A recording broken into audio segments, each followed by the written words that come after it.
நேயர்கள் அனைவருக்கும் வணக்கம். வெண்முரசு கிராதம் அத்தியாயம் 33. அருகில் என தெரிந்தாலும் அந்த கடல் சேய்மையிலேயே உள்ளதென அர்ஜுனன் அறிந்திருந்தான்.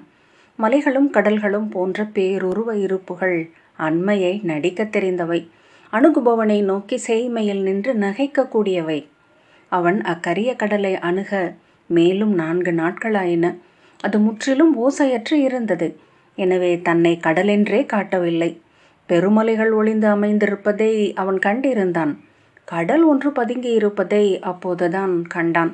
கரும்புகை என முதலில் தோன்றியது. விண்சரிவில் தீற்றப்பட்ட ஒரு கரிக்கரை என பின்னர் தெரிந்தது.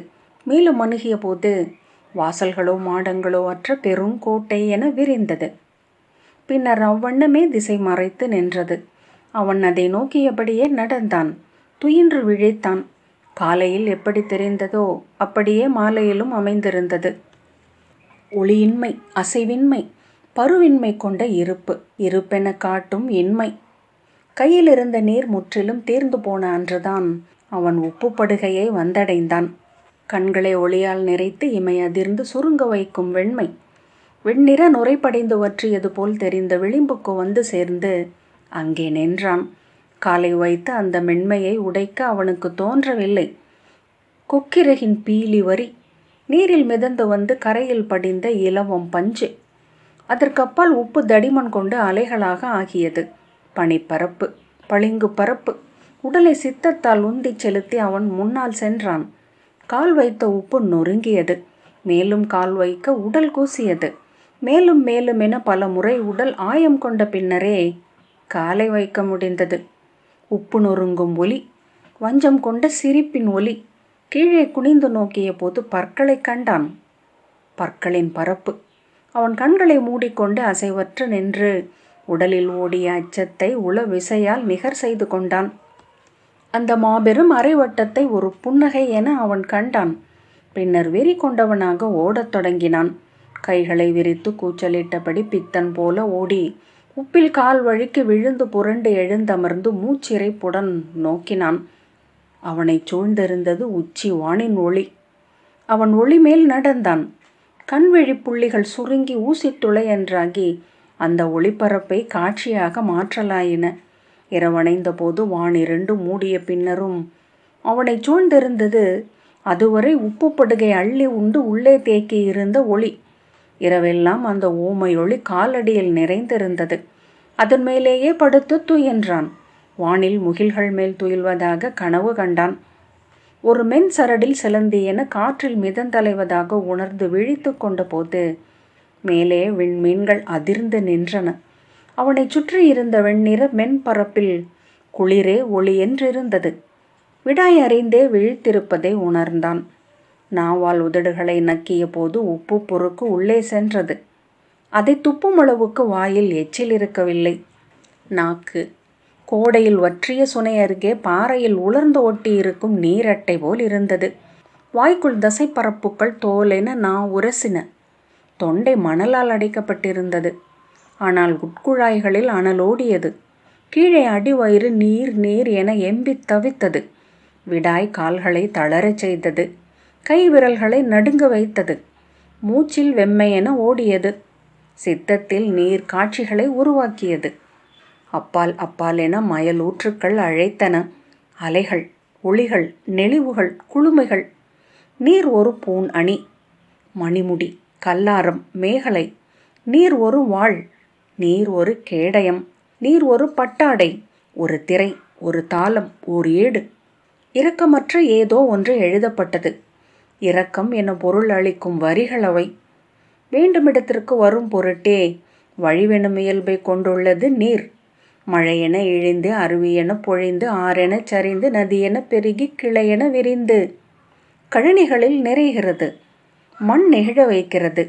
இளஞ்சேற்றின் நெகிழ்வு முலை கொண்ட அன்னை மகவு கழிக்கும் முத்தம் என கண் கனிந்த தருணம். இளஞ்சேற்றின் மனம் முலைப்பால் குருதி உருகி வரும் மென் கதுப்பு தசை. வேண்டுக வந்தாக வேண்டும், விழைக பொழிந்தாக வேண்டும். அறம் நின்று ஆணையிடுக அமுதாகிச் சுரந்தாக வேண்டும். நீர் ஒரு வாக்குறுதி, ஒரு கருணை, ஒரு பேரருள். நீரென்றாகியது பருவெளியின் கனிவு. கற்பாறைகளும் கடுமண்ணும் அழி கொண்டல்லவா நீர்மை என்றாகின்றன. முலையென ஊறுவது அன்னையின் சித்தம் கொண்ட உறுதி. கொலைக்கூர் வெண்தேற்றை கொண்ட பெரும் பன்றியின் முளைக்கொத்துக்களில் வெண்ணிற துளியென ஊறி நிற்பதும் அவ்வெண்தேற்றையென தன்னை எழுப்பிக் கொண்டதே அல்லவா. நீர்மை என்பது ஒரு அறிவுறுத்தல். ஒவ்வொரு நாளும் வான் கனிந்தாலன்றி வாழ்க்கை இல்லை. அறியா வெளி அளித்தாலன்றி அமுதென ஒன்றில்லை. விசும்பு துளி கூறாமல் பசும் புல் இல்லை. பசும் புல்லே, மழை கொண்ட உயிர் வடிவே, வான் வளர்க்கும் மண்ணே, பசுமையே. பசுமை என்பதுதான் என்ன? இளந்தளிர்களில் எத்தனை வண்ணங்கள்! பொன்னிற மென்மை, வெள்ளி கூர்மை, செம்பு செம்மை, அனைத்தும் முதிர்ந்து பசுமை. பசுமையின் நீர்மையே தளிரா? தேங்கி அலையடிக்கும் முடிவிலே என நீலம். நீர்நிலம் கொள்கையில் தன்னை விலக்கிக் கொள்கிறது. வேட்டைக்கு குட்டிகளை விட்டு விலகிச் செல்கிறது அன்னை சிம்மம். நீலம் அழியின்மையின் நிறம். முடிவிலி என்பதே அழியற்றது. முடிவு கொண்டவை மட்டுமே மானுடனுக்கு அணுக்கமானவை. காலம் முப்பிளவு கொண்டு சூழ்ந்தவன் மானுடன். எல்லை வகுக்கப்பட்டவன். எல்லை கொண்டவை மட்டுமே மானுடனை அறியும். ஏனென்றால் எல்லை கொண்டவற்றை மட்டுமே மானுடன் அறிய முடியும். முடிவிலிகள் இரக்கமற்றவை. முடிவிலி என்பதே வகுக்கப்பட்டு இங்கென்றும் இன்றென்றும் இருப்பென்றும் ஆனவற்றை உறிஞ்சி உறிஞ்சி உண்ணும் அலகிலா விடாய்கள்தான். வானம் மண்ணை உறிஞ்சி கொண்டிருக்கிறது. உயிர்களை உண்கிறது. இதோ இந்த உப்பை அந்த கற்பாறையை நக்கிக் கொண்டிருக்கிறது. அங்கெங்கோ மலைகளை அது கரை துண்கிறது. பனித்துளிகளை, சுனைகளை, ஆறுகளை, ஏரிகளை அருந்துகிறது. பெருங்கடல்களை வற்ற வைக்கிறது. மண்ணிலிருந்து நீர்மையை அள்ளிக்கொள்கிறது வானம். உருவழிந்து அருவமாக்கி தன்னுள் வைத்து கொள்கிறது. வானென்று நாம் அறிவது இன்மையும் நீரும் ஊடுபாவென ஓடி நெய்தெடுத்தது. மண்ணமைந்த நீரெல்லாம் வானுக்குரியவை. சிறகு கொண்டு எழுந்து வானில் நிறைந்த பின்னரும் மண் நோக்கி கனிந்து குளிர்ந்து கொண்டிருக்கும் நீரே, நீயே அன்னை. துளித்து கண்ணென ஆகி நோக்கி ஒளிர்கிறாய். பொழிந்து பல்லாயிரம் கோடி குளிர் முத்தங்களாகி மூடிக்கொள்கிறாய். தழுவிச் சிலிர்கிறாய். அமுதாகிறாய். வளைந்தோடி குருதி சரடாகிறாய். கடலை அடையும் நதிகளின் தயக்கம்தான் என்ன? மானுடனை நோக்கி கனிந்திருக்கும் தெய்வம் என்பது நீர் மட்டுமே தானா? விடாய் விடாய் விடாய். அதுவே சித்தம். அதுவே சித்த பெருக்கு. அதுவே இருப்பு. அதுவே இயக்கம். விடாய் என்பது ஓர் அறிவிப்பு. மிருத்யு தேவி வரும் காலடி யோசை. விடாய் இனிது. அது தசைகளை மெல்ல சுருளச் செய்கிறது. அறம் பொருளின்ப வீடென ஆன அனைத்தையும் ஒன்றெனச் சுருக்கி பிரிதிலாது ஆக்கி இலக்களிக்கிறது. விடாய் வாழ்க. விடாய் கொண்டு மறைந்தவர் விண் புகுவர். அவர்கள் மண் உதிர்வதில்லை. விண் அவர்களை உறிஞ்சி எடுத்துக்கொள்கிறது. மண்ணில் அவர்களுக்கு கடன்கள் ஏதும் இல்லை. கொடுத்தல், பெறுதல், அறிதல், இயற்றல், ஆதல் என ஏதும் எஞ்சுவதில்லை. அவர்களை உண்ணாத நீர் உருவழிந்து செறிந்த விண்ணில் அவர்கள் மென்பஞ்சு முகிலென மாறி நீர் ஒற்றை எடுத்து எடை கொண்டு கனிந்து அமர்ந்திருப்பர். விடாய் விடாய் விடாய். பிரிதொன்றுமில்லை. சொற்களை சிதறடிக்கிறது அது.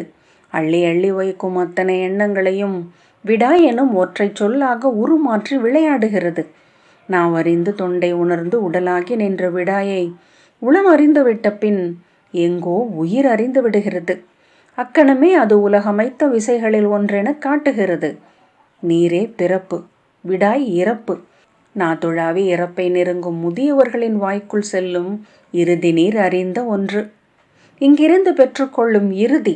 இங்கு வந்தபின் பெற்றுக்கொண்ட முதல் துளியின் மறுநுனி. உடல் என்றானது அனலும் அதை அவிக்கும் நீரும் கொண்டுள்ள நிகர். நீர் அழிகையில் உள்ளுரை அனல் எழுந்து உண்ணத் தொடங்குகிறது அன்னத்தை. குருதி என்பது நீர்மை கொண்ட அனல். அனல் உறையும் நீர். குருதி எரிக்கிறது என் தசைகளை. குருதி புகைந்து கண்கள் நோக்கி இழக்கின்றன. செவி மடல்களில் தழலாடத் தொடங்கிவிட்டது. அவன் மயங்கி விழுந்திருந்ததை விழித்து கொண்டதும் தான் உணர்ந்தான். விழிக்கச் செய்ததும் விடாயே. உப்பு வெளிக்கு அப்பால் அந்த கரிய நீர்க்கோட்டை எழுந்து வானளாவ நின்றிருப்பதை நோக்கியபடி அங்கேயே படுத்திருந்தான். எங்கு செல்கிறேன்? நுழைய விடாத அக்கருந்திரையை அணுகி என்ன செய்யப் போகிறேன்? மறு எண்ணம் எழவிடாமல் எழுந்து அதை நோக்கி தன்னை மீண்டும் செலுத்தினான். கால்கள் எங்கோ மிதித்து கொண்டிருந்தன. சித்தம் எங்கோ திரிகளாகி பிரிந்து கொண்டிருந்தது. உயிர் சிதையென்றாகி உடலை எரித்தது. உயிரால் உடலை எரித்தழிக்க முடியுமா? பெருந்துயர் ஒன்று காட்டுகிறது. பொருளற்ற துயர்களை உருவாக்கி ஆடி உவகை கொண்டிருக்கும் மானுட மடமையை. நீரே ஆகிய நீரென்றே, எஞ்சிய நீரென்றே, கணிகிற நீரென்றி பிரிதில்லாத தெய்வம் ஒன்று எழுக, அதை தொழுக தெய்வங்கள். மீண்டும் அவன் மயங்குவதை உணர்ந்தான். காட்சி அலையடித்தது. திசையென்றான வெண்ணொளி கொப்பளித்தது. விளிம்பு ததும்பும் கலமென ஆடியது தொடுவான். விழக்கூடாது, விழமாட்டேன், விழுந்தால் இறப்பு, விழுவதே இறுதிக்கணம். ஆனால் விழவில்லை. அவன் காலூன்றி நின்றிருந்தான். அப்பால் ஒரு மென்குரல். அவன் திரும்பி பார்த்தபோது அவளை கண்டான். கொழுவிய உடலில் பெரிய முலைகள் ததும்பி அசைந்தன. உருள் தொடைகள் நடையில் இறுகி மீண்டன. அருகே வந்து புன்னகைத்த போது அவள் உதடுகள் செந்நிறமாக கசிந்திருப்பதை கண்டான். நானே தான் என்றாள். ஆம் என்று அவன் சொன்னான். அருந்துக என்றாள். நான் விடாய் கொண்டிருக்கிறேன் என்றான். ஆம், அருந்துக. அவன் குனிந்து அவள் முலைகளை பற்றி சுவைத்தான். அவை வறண்டிருந்தன. வெறி கொண்டவனாக அவளை அவன் இழுத்து உண்டான். அவள் வெறுமை கொண்டிருந்தாள். மூச்சிறைக்க நிமிர்ந்தான். அவள் விழிகள் நீல ஒளி கொண்டிருந்தன. நீ யார் என்றான். மூத்தவள். நான் மட்டுமே இத்தனை தொலைவு வரை வருவேன். அவள் உடல் தேய்த்த சந்தனமென ஒளி கொண்டிருந்தது. மலர் வரிகள் படிந்த தோல். முலைகளுக்கு மேல் மணல் வரிகள் என பருத்தமைக்கான வெண் விரிசல்கள். நீ மிருத்யு, வியாதி, நித்ரை என்றான். நான் ஸ்வப்னை, சுஷுப்தி, பூர்ணை என்றாள் அவள். கொள்க என தன் இதழ்களை நீட்டினாள். அவன் அதை கவ்வி உறிஞ்சினான். இனிய கனி போல சாறு ஊற்றெடுத்து அவன் தொண்டையை நிறைத்தது. அருந்த அருந்த மேலும் வெறி கொண்டு அவளை உறிஞ்சிக்கொண்டே இருந்தான். அவள் திமிராமல் மெல்ல உடல் அமைந்து அவனுக்கு தன்னை அளித்தாள். அவள் குருதி இனிய குளிருடன் இருந்தது. அமுதென்பது குருதி. குருதி வெறும் நீரல்ல. அதில் ஓடுகின்றன எண்ணங்கள், விழைவுகள், கனவுகள். இத்தனை ஆழ்ந்தவளா? இத்தனை கூறியவளா? இவளை நான் இன்றுதான் அறிகிறேனா? உண்டு முடித்த அவன் நோக்கிய போது தோலுரை நீர் இழந்து சுருங்கியது போல அவள் அவன் கையில் இருந்தாள். கை நெகிழ அவள் கீழே தளர்ந்து விழுந்து உப்பில் படிந்தாள். முதுமகள். நீண்ட பழுப்பு நிற பற்கள்.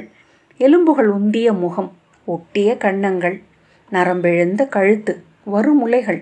சுருங்கி வலிந்த வயிறு. எலும்பெழுந்த விலா. சுள்ளி கை கால்கள். அவள் உடல் அவன் கண் முன்னால் மட்கிக் கொண்டிருந்தது. அவன் விழித்து கொண்ட போது உப்பில் கிடந்தான். எழுந்தமர்ந்த போது குருதி மணத்தை உணர்ந்தான். வெண்ணிற உப்பு பரப்பில் செங்குருதி சொட்டுகள் உதிர்ந்து இதழ் விரிந்திருந்தன. வீசி எறிந்த செந்நிற மலர் மாலை என. மறுகணம் அவன் தன் கையை நோக்கினான். அவன் கை நரம்பு உடைந்து குருதி வழிந்து உள்ளங்கையை அடைந்து விரல் நுனிகளில் திரண்டு சொட்டி கொண்டிருந்தது. கையை தூக்கி வாயில் வைத்து அதை சுவைத்தான். ஏற்கனவே அக்குருதியை வேண்டுமளவு உண்டிருப்பதை உணர்ந்தான். அவன் தொண்டை ஈரமாகியது. நாக்கு சுவையறிந்து சுழன்றது. உடலுக்குள் பல்லாயிரம் நாக்குகள் எழுந்து அத்துளிகளை வாங்கி கொண்டன. தன்னை உறிஞ்சி அருந்தியபடி அவன் முன்னால் சென்றான். கால்கள் தள்ளாடின. கண்கள் ஒளியணைந்து மயங்கி மீண்டன. ஆயினும் ஊறத் தொடங்கியது. அனல் அவிந்து தொண்டை அமைந்தது. தன் குருதியை அருந்தியபடியே அவன் நீர்க்கோட்டையின் அருகே சென்று நின்றான். உப்பு படுகைக்கு அப்பால் விழி எல்லை வரை கரிய நீர் அசைவில்லாது தேங்கி நின்றிருந்தது. கருங்குழம்பு போன்ற நீர். நீர் பாறை. குற்றலைகள் அதன் உடலை சிலிர்க்கச் செய்தன. மாபெரும் மீன் ஒன்றின் செதில். அவன் அதை நோக்கி நின்று சற்று நேரம் சித்தம் அழிந்து அஸ்தினபுரியில் அம்பு பழகினான். வேர்கள் அலை பாய்ந்த நீர் பரப்பினுள் நீந்தினான். பின் விழித்து கொண்டு அந்த நீர் பரப்பை நோக்கினான். கருங்கல் உடைத்து எடுக்கப்பட்ட பரப்பு. வான்பொழிந்த ஒளியெல்லாம் அதன் ஆழத்திற்கு சென்று மறைய மேல் பரப்பில் மெல்லிய கசிவு மட்டும் இருந்தது. உயிரில்லா நீர். நீருக்குள் குனிந்து நோக்க அங்கே நெளிவுகளை கண்டான். உயிரல்ல என சித்தம் உணர்ந்தது. அனல் அல்ல, நாகம் அல்ல, நெளிவு. மெல்ல காலடி எடுத்து வைத்து அந்நீருக்குள் நுழைந்தான். இடைவரை சென்றபோது நீர் சேரென காலில் சிக்குவதை உணர முடிந்தது. அள்ளி கையில் எடுத்தான். மதுத்தேரலின் அடியூரல் போன்ற வீச்சமும் எடையும் நிறமும் கொண்டிருந்தது. வாயில் விட்டதுமே தொப்பி விட்டான். உப்பு செறிந்து ஊன் மட்கிய சேற்று குழம்பு. மேலும் சென்ற பின் அவன் ஒன்றை உணர்ந்தான். நீர் அவனை வெளியே தள்ளியது. மூழ்க முயன்றாலும் அதன் ஆழம் ஏந்தி கொண்டது. நீர்நிலைகள் வாயில்களால் ஆனவை என்று அவன் அறிந்திருந்தான். அனைத்து கதவுகளையும் முழுமையாக மூடியிருந்தது அந்த நீர். உள்ளே ஆழ்ந்த இருட்டை கண்டான். இருட்டுக்குள் ஏதோ நெளிவுகள் தெரிந்தன. செல்ல முடியாத அந்த ஆழத்தில் அமைந்திருப்பது என்ன உலகம்? அதுதான் வாருணமா?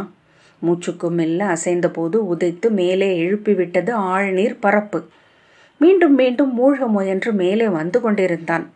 இது நீர் அல்ல, இது பாலையை பிழிந்தெடுத்த சாறு, வெண்ணிலத்தின் குருதி. இது ஏதோ வஞ்ச கொடுந்தெய்வம் வாற்றி எடுத்த மது தேக்கம். அவனை வெறி கொள்ளச் செய்யும் அனைத்தும் இதில் கரைந்துள்ளன. இது பிறருக்கு நஞ்சு, நச்சு பெருங்கோப்பை, பாலையில் கனிந்த நச்சுப்பழம்.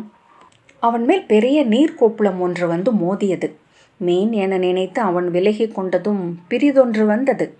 அவை மலர் வெடிக்கும் ஓசையுடன் நீர்ப்பரப்பின் மேல் விரிந்து வட்டங்களாகி அகன்றன. நீர்க்கோப்புளங்கள் சுழி என்றாகி உள்ளிருந்து மெல்ல ஒரு தலை எழுந்து வந்தது. நெற்றி, நீள் மூக்கு, குமிழுதடு, முகவாய், கழுத்து குழைவு, மார்பு சரிவு, மூளை எழுச்சி, நீல நிறமான இமையா விழிகளால் அவள் அவனை நோக்கினாள். அப்பால் எழுந்த குமிழிச் சுழியில் இன்னொருத்தி எழுந்தாள். அப்பால் பிரிதொருத்தி. 7 கண்ணியர் அவனை சூழ்ந்து கொண்டனர். அவர்களின் நீண்ட செந்நிற கூந்தல்கள் நீல நீரில் செஞ்சேற்று கீற்று போல அலை பாய்ந்தன. அவன் அவர்களை திகைப்புடன் நோக்க, ஒரு சிட்டுக்குருவி அலகு போல பொன்னிற நகங்கள் நீண்ட விரல்கள் கொண்ட கையை நீட்டி வருக என்றாள். அவன் ஆம் என்றான். அவர்கள் புன்னகையுடன் வாருணத்திற்கு வருக இளைய பாண்டவரே என்றனர். அவன் தன் கையை நீட்ட அதை பற்றி கொண்டனர். நீருக்குள் அவர்களுடன் அவிழ்ந்தபோது திரைகள் போல நீர்ப்படலங்கள் விலகி ஆழம் திறந்து கொண்டது. மூழ்கி நீருள் கண் திறந்ததுமே அவர்களின் இடைக்கு கீழே மீனுடல் இருப்பதை அவன் கண்டான். பெரிய செதில் வாள்கள் அசைந்தசைந்து துழாவின. நீர் ஆழத்திலிருந்து மனித முகம் கொண்ட கரிய பெருநாகங்கள் நெளிந்தெழுந்து வந்து அவனை சூழ்ந்து கொண்டன. அவற்றின் மணி விழிகளில் அவனை அறிந்த வெறிப்பு இருந்தது. அவன் உடலில் அவற்றின் வளைவுகள் உரசி தழுவி சென்றன. ஆழத்தில் அவன் கண்ட அனைத்து உடல்களும் நெளிந்து கொண்டிருந்தன.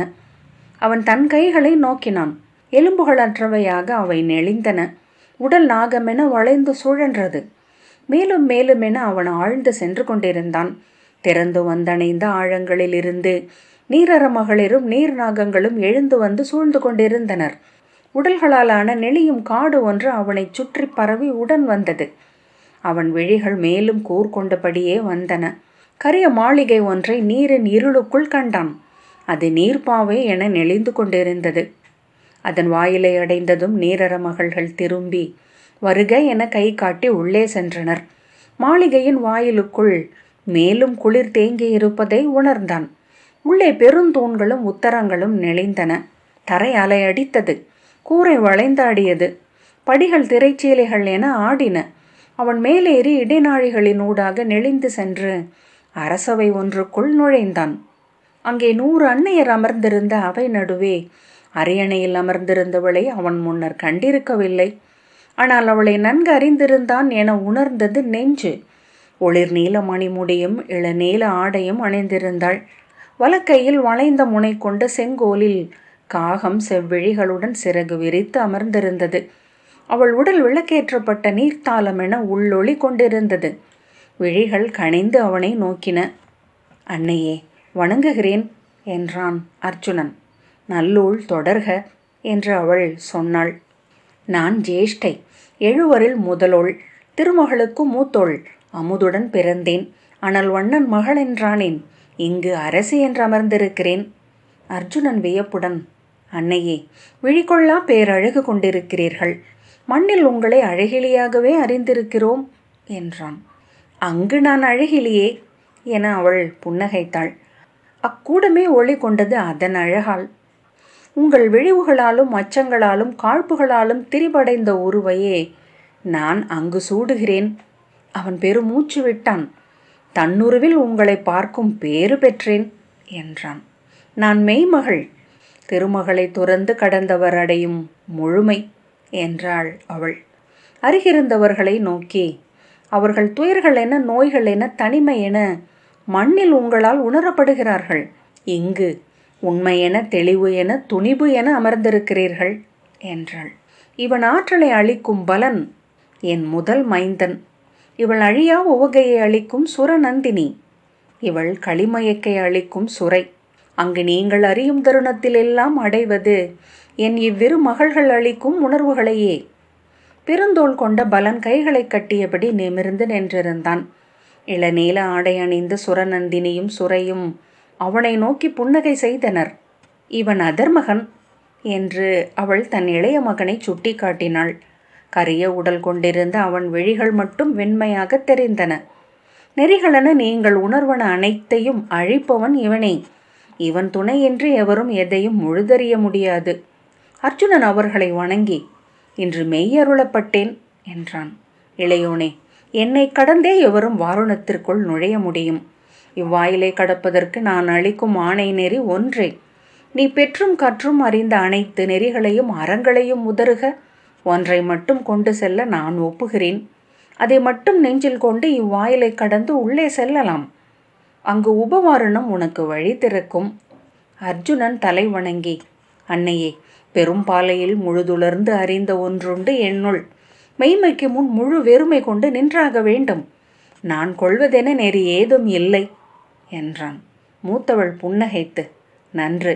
என் நெறியை நீ கொள்ள விழைந்திருந்தாலும் அவ்வாயிலை கடக்க ஒப்பியிருக்க மாட்டேன். அவன் அந்த அவை அமர்ந்திருந்த தேவியரை வணங்கி நடந்து மறுபக்கம் சென்று அங்கிருந்த வாயிலின் ஊடாக வெளியே சென்றான். அங்கே 7 நாகங்கள் அவனுக்காக காத்திருந்தன. முதன்மை நாகம் வளைந்து தலை வணங்கி, வாருணத்திற்கு காவலர்கள் நாங்கள். எங்கள் தலைவர் தட்சசாவர்ணியிடம் உங்களை கொண்டு செல்கிறோம் என்றது. அவற்றுடன் நாகமென நெளிந்து மேலும் ஆழம் நோக்கி சென்றான். அங்கே பொன்னிறமான மாளிகை ஒன்று ஒளியாடியது. அதை அணுகி அதன் வாயிலினூடாக அவனை நாகங்கள் கொண்டு சென்றன. நாகவளை போன்ற குகை வழிகள் பொன்னாலானவை. பொன்னொளியே வழி நடத்தியது. அதனுள் சென்றதும் நாகங்களும் அவனும் பொன்னுடல் கொண்டனர். வலை வழி சுருண்டு தேங்கி வளைந்து உருவான அரண்மனையின் ஆழத்தில் இருந்தது கோள வடிவ அரசவை.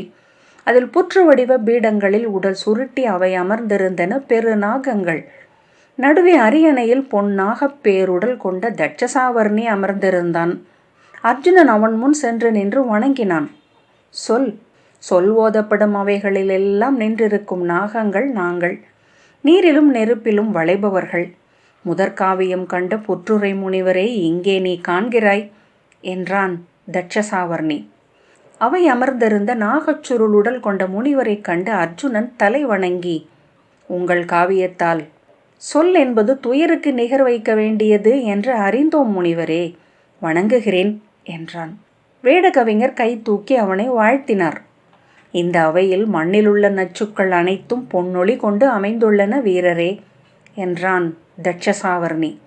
அவன் திரும்பி அங்கிருந்த நாகங்களை நோக்கினான். புற்றுரை முனிவர், நஞ்சென்பதெல்லாம் நீரில் கரைவதென்பதனால் வாருணமே நஞ்சுக்கு மைய நிலை என்று அறிக. அமுதென்பதனாலேயே நீர் நஞ்சாகும் விளைவையும் தன்னுள் கொண்டது. பெருவிளைவுடன் நஞ்சை நாடுகிறது நீர்.